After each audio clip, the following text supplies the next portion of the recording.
Pourquoi est-ce qu'il faut vraiment que tu te concentres sur les mouvements polyarticulaires?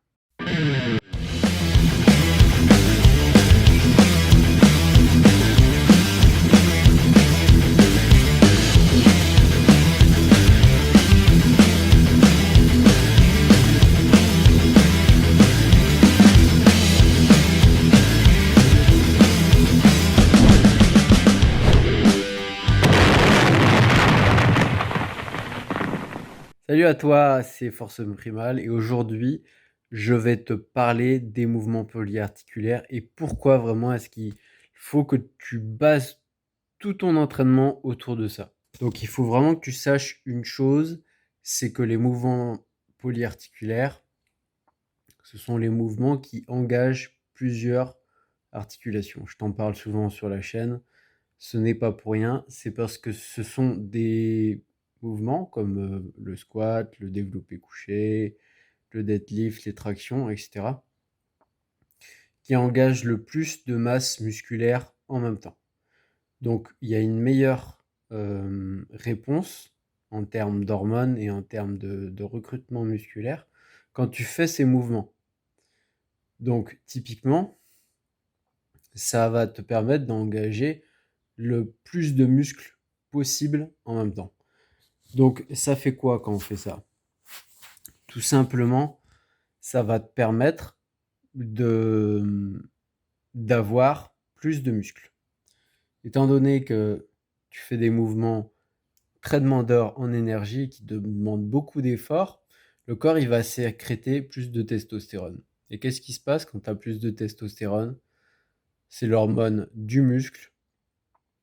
Donc à coup sûr, tu vas faire plus de gains en termes de muscles. Un deuxième facteur hyper important, c'est que tu vas brûler également plus de gras. Parce que tu vas, si tu compares par exemple des tractions avec des curls, sur les curls, tu vas globalement bosser que tes biceps. Et sur les tractions, tu vas bosser tes biceps, mais aussi le dos et les triceps, etc. Donc, comme tu recrutes plus de muscles, tu consommes plus d'énergie. Donc, c'est tout bénef. Honnêtement, moi, j'ai commencé à prendre des biceps quand j'ai commencé à faire des tractions lestées. J'ai commencé à avoir des épaules quand j'ai commencé à faire du handstand. Et tout simplement, je galérais énormément à prendre des biceps en faisant des curls et ça me saoulait, tu vois? J'avais beau les bosser dans tous les angles possibles, il y avait rien à faire. Je les ai en point faible et ils sont réfractaires vraiment à ce genre de travail, ça leur fait rien. Moi, j'ai une théorie, tu vois? C'est que vraiment tu peux mettre beaucoup plus lourd sur tes tractions et encore plus sur c'est quand tu les laisses, tu vois? Moi, tu vois, je fais 87 kilos actuellement. À quel moment tu mets plus de 80 kilos sur tes curls? Jamais, tu vois? Même faire un curl à 80 kilos, heu, je pense pas qu'il y ait beaucoup de gens qui arrivent à faire ça, tu vois? Donc fais ça, engage tes muscles au maximum, fais des gros mouvements, heu, vraiment des trucs, badass, tu vois? Du deadlift, te casse pas la tête. Les bases de la muscu, elles ont déjà été inventées. Il y a pas d'exercice, miracle, qui cible tel ou tel faisceau et tout. Fais des trucs simples.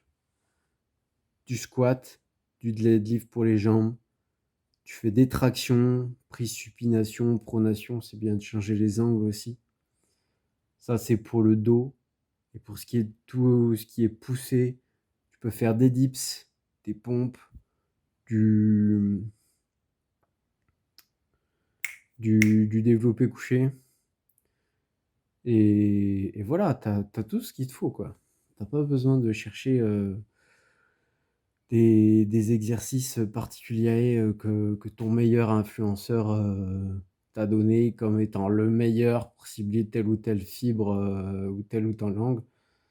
Base-toi vraiment à 80 % sur des mouvements polyarticulaires. Donc 80% d'exercices polyarticulaires et 20% d'exercices d'isolation. Les exercices d'isolation sont là uniquement en échauffement ou si tu veux rattraper un poids faible. Et encore même là, comme je te disais, moi je me suis mis plus de traction et comme par magie, mes biceps ont commencé à réagir, tu vois. Donc j'ai jamais été trop fan des exercices d'isolation et longtemps, j'en ai encore pratiqué sur mes points faibles, comme je te disais, biceps et élévation latérale, donc curl et élévation latérale. Mais depuis quelques mois, j'en fais plus du tout et franchement, mes muscles ont jamais mieux répondu qu'actuellement. Parce que j'ai commencé vraiment à me concentrer sur des figures de force, comme le handstand pour les épaules et des tractions pour les biceps. Donc teste ça, vraiment, tu vas voir, ça va te changer la vie. En plus, le corps, il n'est pas fait pour bouger segment par segment. Le corps, c'est un ensemble de muscles qui sont faits pour bosser en synergie, c'est-à-dire tous ensemble. Et quand un muscle s'aide de l'autre, ils sont plus forts ensemble que séparément, tu vois. En fait, avec la logique du corps humain, 1 et 1, 1 plus 1 égale 3. C'est pas simplement 1 plus 1 égale 2.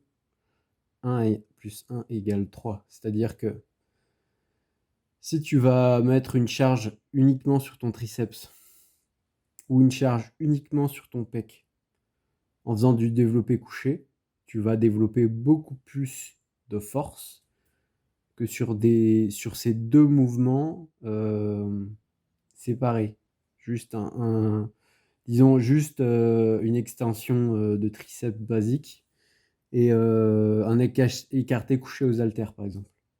Si tu additionnes les poids, tu vas voir que tu auras moins de rendement que sur un développé couché aux haltères ou à la barre quand tu auras additionné les forces des différents groupes musculaires. Bon, j'espère que la vidéo t'a plu. Si ça t'a plu, évidemment, tu peux me mettre un j'aime, ça me fait énormément plaisir, puis ça m'aide à faire monter ma chaîne. Tu peux également partager autour de toi. Si tu veux prendre de la masse, j'ai créé une formation super où je te donne 7 conseils qui vont changer ta vie et qui vont permettre de te faire prendre de la masse, mais de façon exponentielle. Donc c'est vraiment très important que tu ailles voir cette formation. Elle est complètement offerte. Donc vas-y, il te suffit de cliquer dans le lien juste en bas de la vidéo. Sur ce, je te remercie de ton attention et je te dis à la prochaine. Ciao!